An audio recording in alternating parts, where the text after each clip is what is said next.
A woman with a voice is by definition a strong woman.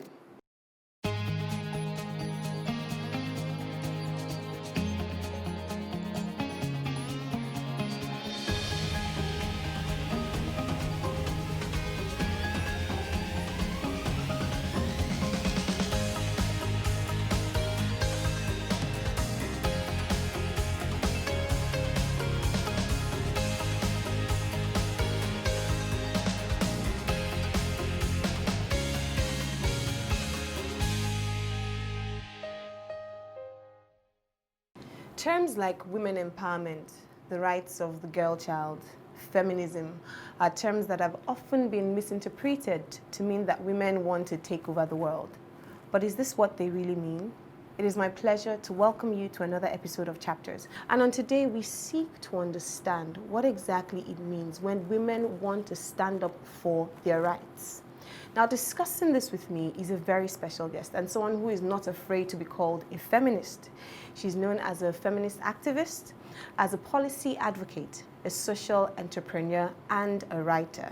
She is Erelu Bisi Adeleye-Fayemi, and she's the author of the book, amongst many other books. But on today's show, we're talking about her latest book, Loud Whispers. You are welcome to Chapters, ma'am. Thank you very much. Thank you for having me. Thank you for making out the time of your very busy schedule to be here today. Thank you.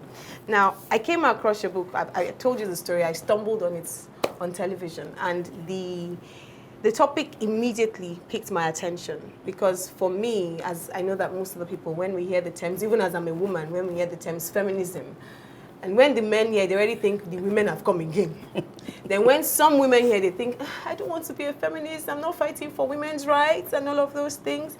But I read your book and it opened my eyes to exactly what feminism and the rights of the girl child and women mean. But I was glad when I then got your autobiography, which gave context to all of this. So how did you get into this space and this zone of talking about the rights of the woman? I know it's a long story. I know it's a long story. It certainly is, but I'll give you a very brief version. Mm-hmm. I was brought up by a father. My parents had 3 children. Yes. I was the first, and then there was a boy after me, and then another girl. So 2 girls and a boy. I was brought up by a father who taught me that there was nothing I could not achieve. There was nothing that was beyond my reach as a girl. And he would tell anyone who wanted to listen that these daughters of mine are worth more than 10 sons to me. And so the confidence that my father gave me and the self-esteem that I grew up with, knowing that I could be somebody and that no one's rights were more important than my own, has seen me through my life. And so when I got into the real world outside of the sheltered upbringing that I had with my father, my mother was more traditional in the sense that, she would tell my father, stop encouraging this girl to argue with you so much, because my father always wanted me to express an opinion about something. And right from an early age, he figured out that I knew how to write, that I could write. Yeah. And so he would encourage me to write things, and he would ask me questions. I would have these really lengthy and healthy debates. And so she was concerned that I was getting a bit too opinionated. But when I went into the real world, I found out that that's how most women are raised.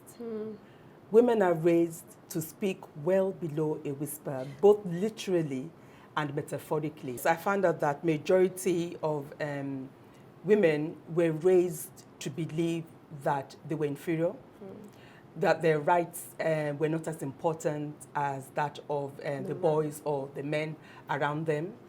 And I did not find that acceptable. I also found that not all men believed that that was the right way to raise women or treat women. But they turned out to be a minority, and they're still a minority. And so I think I spent my life addressing those issues as a writer, as a scholar, as a policy advocate. In all the development spaces I've worked in international development, in the international development community for the past 30 years. or so. What's important to me is to ensure that when we are talking about women's human rights, it means something in the lives of ordinary women, not just elite women who have had the opportunity to go to school or who can make choices. Every woman should be able to make healthy choices.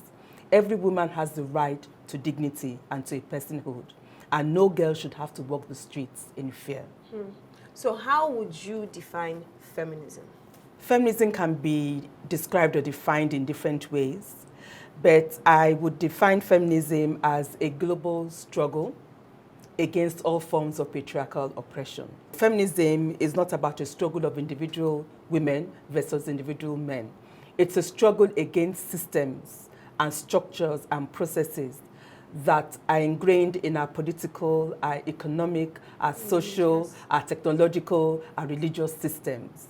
And these are the systems and mechanisms that make it possible for women to be considered second-class citizens throughout their life cycle. So anyone who asks questions, anyone who wants to interrogate these systems or processes and change them for the better, anyone who is fighting for social justice to ensure that women and girls are treated equally with boys and men is a feminist. So a feminist can be a woman, and a feminist can also be a man, as long as such a man is prepared to give up his patriarchal powers and privileges. And it's interesting that actually you said the person that introduced you to your first feminist awareness was a man, Mr. Femi Taiwo. Yes, yes, now Professor Taiwo. Now Professor Taiwo. So when I read that, I said, okay, that's actually quite interesting. Yes. So it was a man that brought you into, at least brought you into the awareness of these things at the time, or brought you into these spaces at the time. Not necessarily. I think it was I will give my father credit for that, because my father was always the one who taught me that people will tell you that you can't do this because you're a girl or because you're a woman. Don't listen to them. So my first feminist teacher in that sense was my father. But Dr. Taiwo, Malam as we used to call him when we were in school, he was one of my teachers at University of Ife, now Obafemi Awolowo University.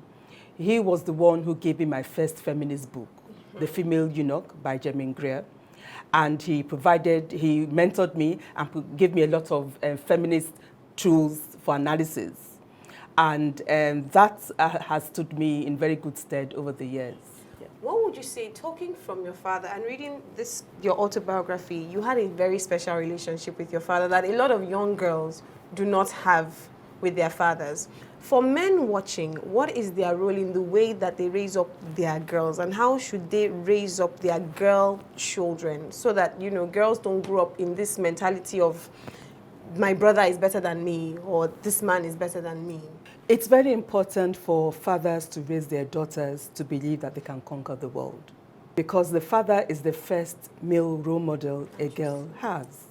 And if it is the father who is knocking out the life from a little girl, if it's a father trying to diminish her and place her in a box and make her feel small and make her whisper and make her feel less than, that is how she's going to go through life, because that's how her father taught her. And unfortunately, because women are also socialized into being the protectors of patriarchal powers and privileges or patriarchal norms and practices, women also do their bit around gender stereotyping. So the girls stay in the kitchen, learning how to cook, learning how to make the perfect egusi, the perfect eba, while the boys go out to play. And they're playing with other little boys, building social and political capital that they're going to use for the rest of their lives. So it's important for fathers first to raise their girls with a healthy dose of self-esteem, to let them know that there's nothing they can't achieve if they set their mind to it.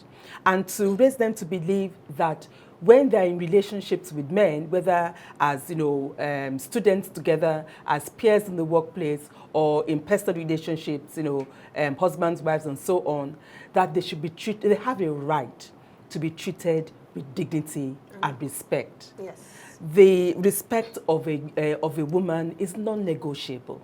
But unfortunately, patriarchy makes it negotiable. And that's why we have so many cases of discrimination, violent abuses of women, sexual violence, and so on. So the role of fathers in how they nurture their daughters and socialize their daughters into believing that they have power and they can have control over their own destinies, and they don't have to wait for some prince in or knight in shining armor to come and save them. You know, they can do things for themselves. And mothers too should stop enforcing these stereotypes. Because even where we have some fathers who are trying to do a better job than other men do in terms of how they raise their daughters, women are more, a lot of women are still more, she's the one, you know, she's going to be, you know, and you can't blame them because that's how they were brought up as well. Exactly. You know, no one is going to marry her if she's too assertive, if she's too opinionated, so she let her stay at home and learn how to cook and how to clean. All those things are important. A young woman, of course, should know how to cook and clean. But because those are skills every human being should have, because every boy as well should be brought up to learn how to cook and clean so that, you know, he and his wife, you know, become useful to each other. Thank you. I'm enjoying this conversation, but we have to go on a short break now. Now, when we come back, we'll then go into the different areas that you broke down in the book and how we look at womanhood through those different areas. We're going on a short break, but you need to continue this conversation with us. We'll be right back.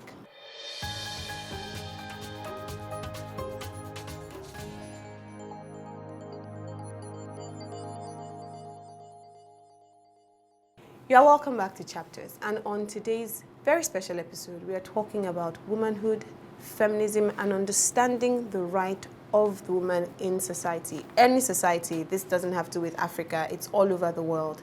And my special guest is still Erelu Bisi Adeleye-Fayemi. Thank you, it's great to be here. Thank you, ma'am. So Loud Whispers is actually a combination of articles that you had written between 2016 2017 on your blog, abovewhispers.com. Yes. Amazing articles. I'll start from the first one, the story of Patrick, Patricia, Frederica, and Frederick. I have read the story. Okay. So for those who haven't read it, and it was interesting because it made you see that the role of the people who are the Patricks and the Patricias, then the Fredericks who come into the mix. Can you just tell us the story, a summary of who these four people are and what they represent in society? Okay, right. So we were at the African Feminist Forum in Harare, Zimbabwe in 2016. And the conveners of the forum had decided that they were going to, in order for them to understand exactly what they needed to be doing, hosting this meeting, they decided to break down feminist concepts, particularly for younger women. Yes. And so they decided, okay, if we say as feminists, we are against patriarchy, let's give patriarchy a name. Patrick. And so they gave patriarchy the name Patrick.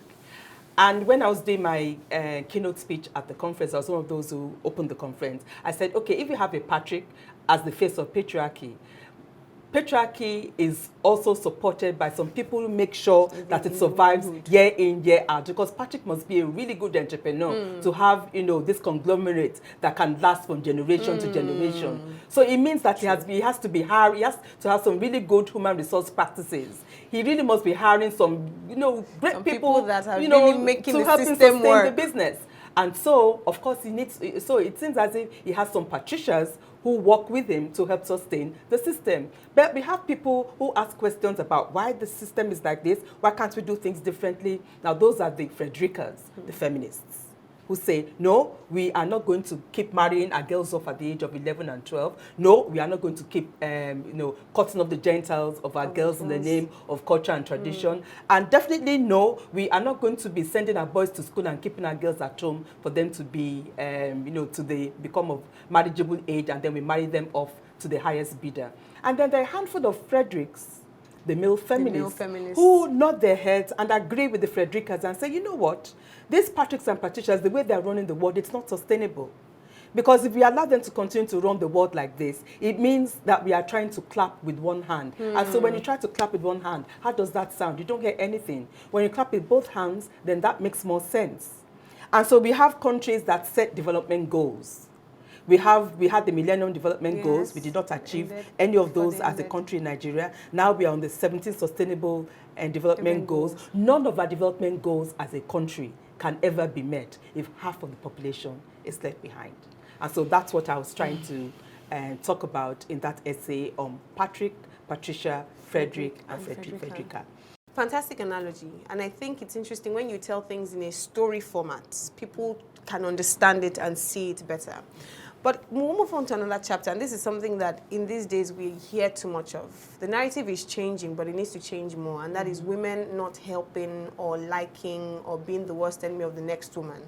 And you wrote a chapter saying 10 ways to prove this saying wrong. And you must be a leader because in that field, because you have worked with women in all your work of development, you've started organizations with women, you've run things with women. What has been your experience in this and in debunking this myth? As I said in that essay, 10 ways to prove the saying wrong, that women are their own worst enemy, I can argue both sides of the case.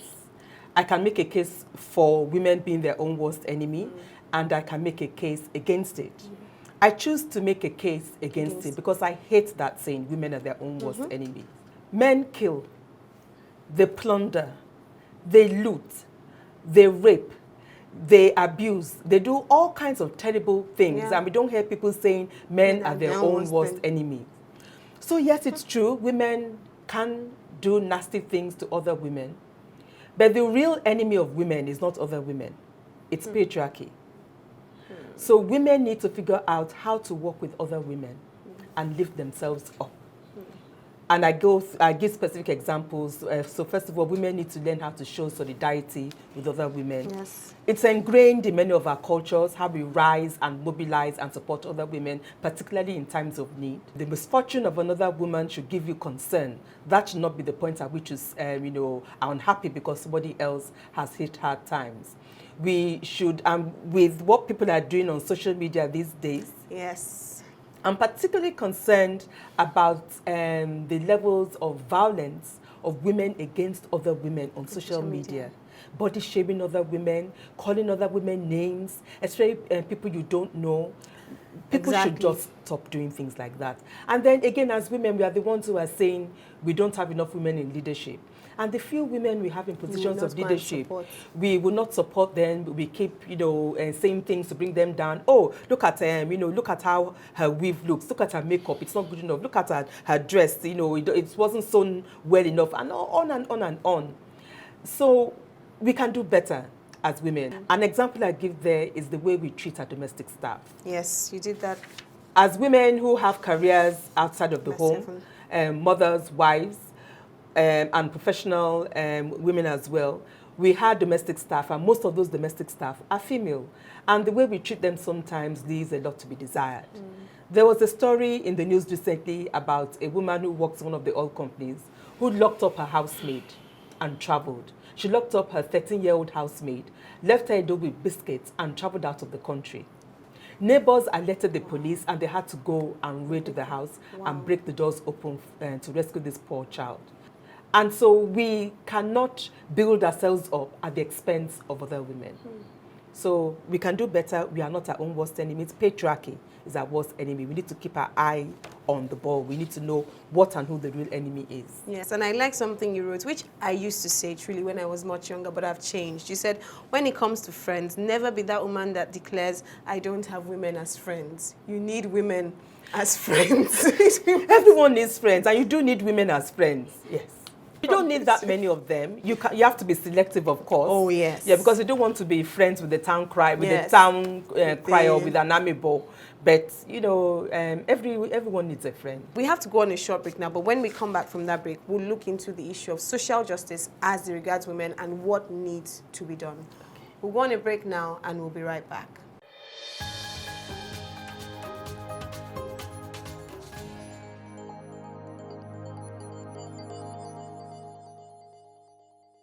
You are welcome back to Chapters, and today's episode has been very expository, understanding the term feminism and understanding why women need to have equal rights to live their lives to the fullest of their potential. And my guest is still Erelu Bisi Adeleye-Fayemi. Thank you.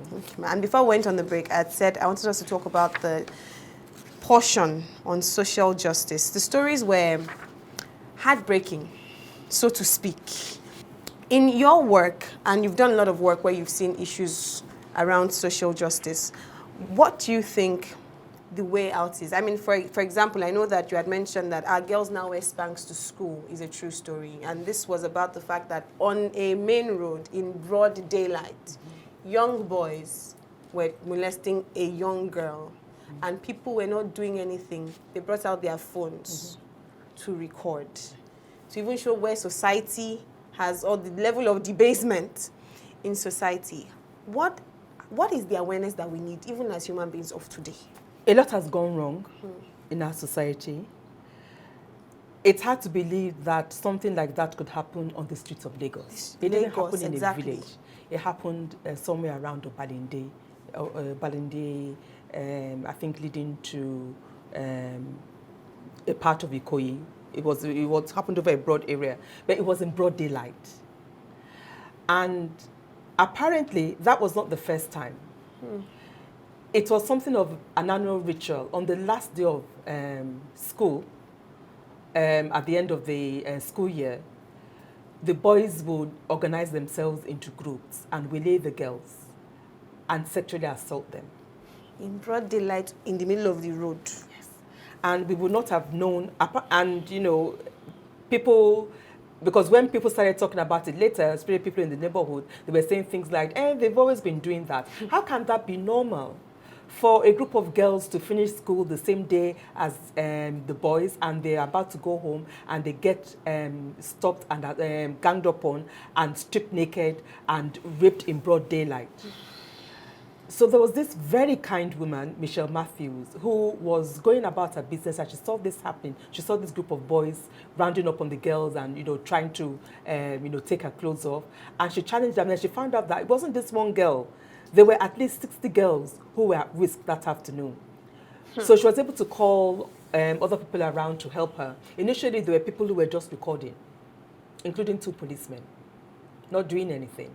When I read Michelle Matthews' account, what struck me was how she described her interventions in the cases of 2 of the girls. As she was trying to hold on to one girl, there was another girl struggling with some other boys, and the girls were rolling, were pulling up their dresses and unrolling their Spanx to take their phones out of, the Spanx shorts they had on.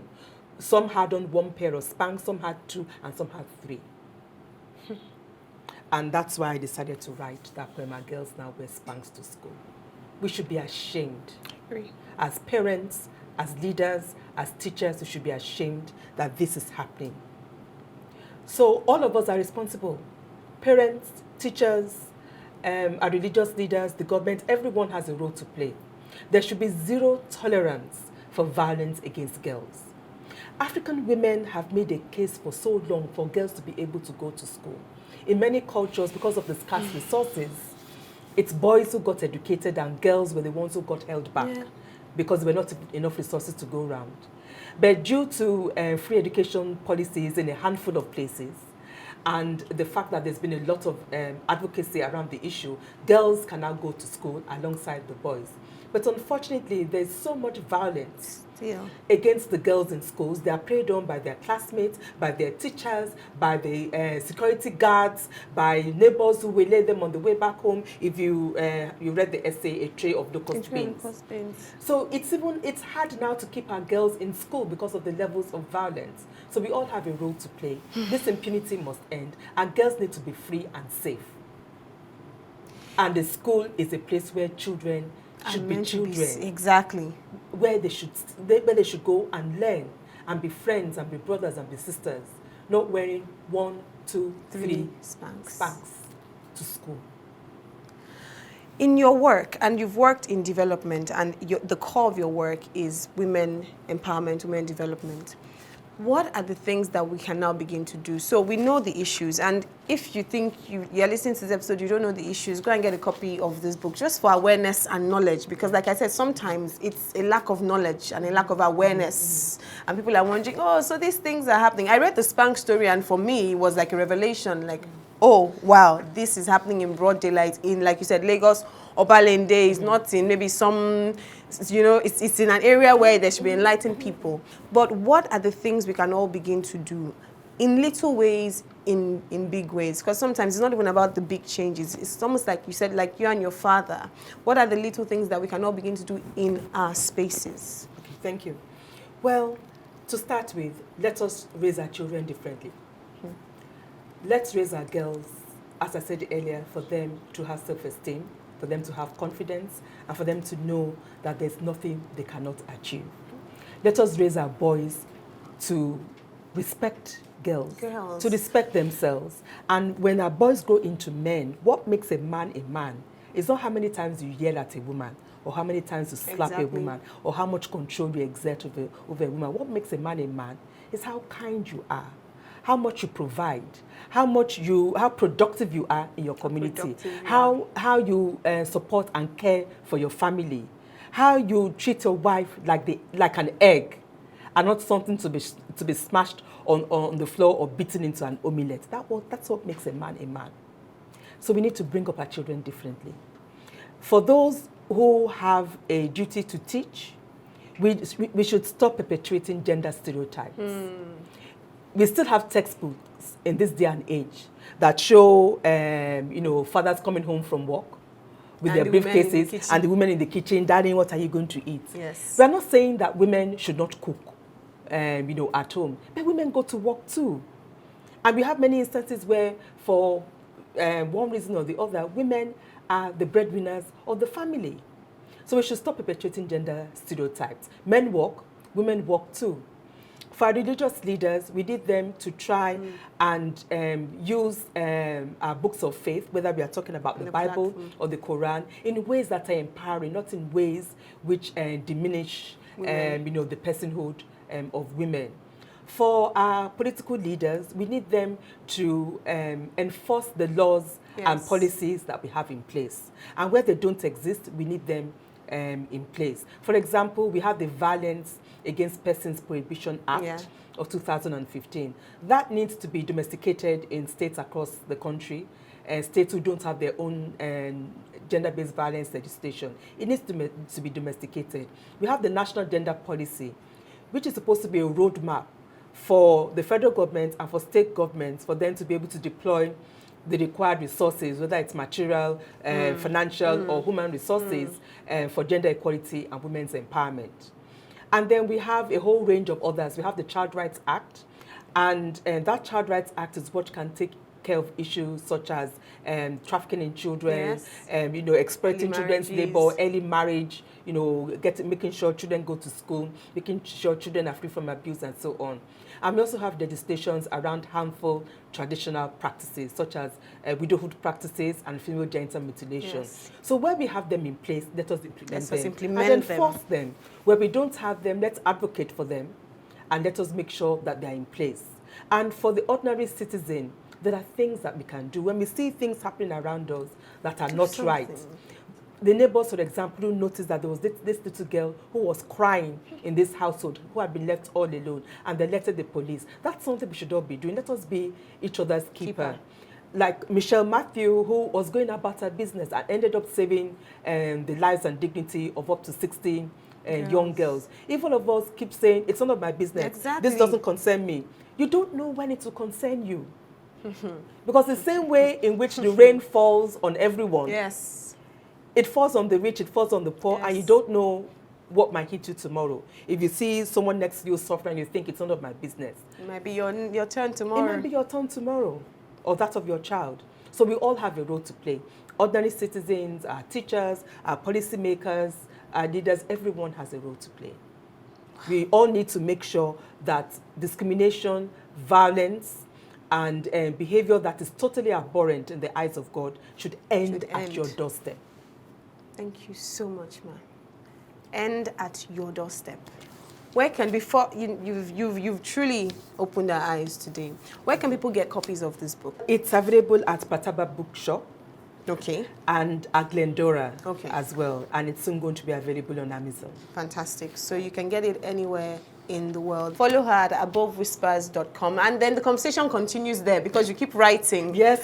So people should read me every Monday. There's a Loud Whispers article out every Monday. Yes. So thank you so much for being a wonderful guest, ma. Thank you for having me. I've enjoyed myself. Thank you, ma. Today's episode for me has been a time of education and information. The knowledge that we have is key about life. And like we've said, it's not feminism, women taking over the world and saying we don't want men. No, it's that the woman should be allowed to stand in her right as a woman and to achieve her fullest potential, to be educated, to do anything that she wants to do and not be put down because she is a woman. We all have a role to play in little ways, in big ways. And we've had different examples to the people that did something. You can also do something. And I beg you and I implore that, look, we need to stand for one another, but especially stand for the girl child. Remember, it is not about what you know, but what you do with what you know. Get knowledge and take action. Thank you for watching Chapters today, and until the next episode, God bless you.